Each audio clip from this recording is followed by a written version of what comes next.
යාළුවනේ අද අපි හදන්න යන්නේ ඔයාලා මීට කලින් කාලා නැති විදියට සුපිරිම සුපිරි පොලොස් සැඹුලක්.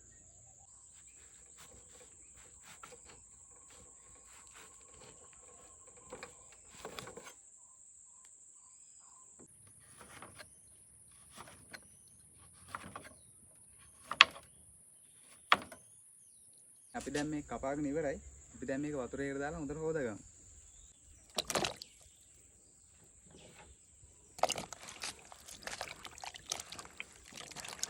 දැන් හට්ටිය රත් වෙලා තියෙන්නේ. අපි දැන් තෙල් ටිකක් දාගමු.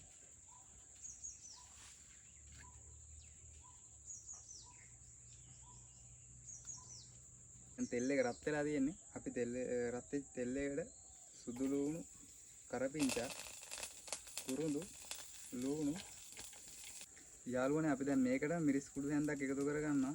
තෙලේ බැදෙන්න. යාළුවනේ දැන් මේක රත් වෙලා තියෙන්නේ. අපි කපාගත්ත පොලොස් ටික මේකට එකතු කරගමු.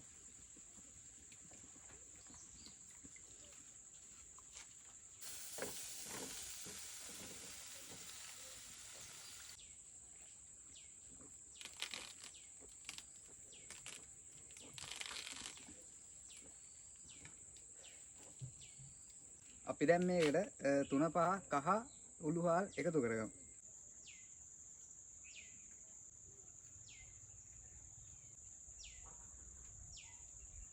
අපි දැන් මේකට වතුර එකතු කරගමු. යාළුවනේ දැන් කෑලි ටික තැම්බිලා තියෙන්නේ. අපි මේකට දැන් පොල් කිරි එකතු කරගමු. දැන් මාළුව හොඳට ඉදිලා තියෙන්නේ. අපි දැන් මේකට ගොරකයි ලුණුයි එකතු කරමු. මාළුව හොඳට ඉදිලා තියෙන්නේ. අපි කාලා බලමු මේ කොහොමද කියලා.